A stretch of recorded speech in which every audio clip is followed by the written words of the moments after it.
People belonging to Kuki Zoo community today took out mass rallies in Kuki inhabited areas to press their demand for a separate administration and to protest against the viral audio clips allegedly of Chief Minister N. Biren.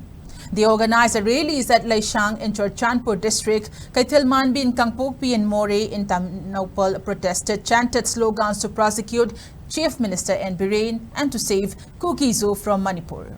In Churchandpur district, a rally was carried out from Laishang ground to Peace ground, while protests were also staged at various locations by Joint Students' Body.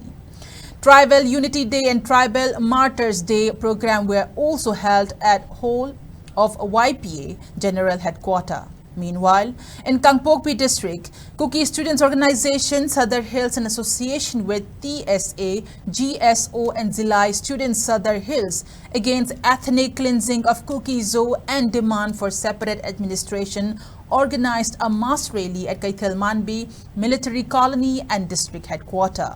In view of the mass rally, Home Department had informed district administrations to take necessary security measures to prevent any untoward incidents.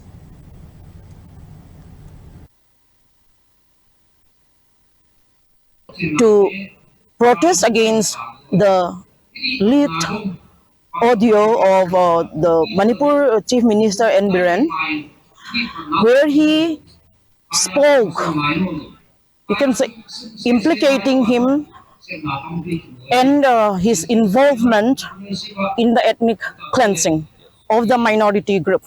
That speaks, the leaked audio speaks volume of the state-sponsored atrocity, a systematic, institutionalized ethnic cleansing of the minority.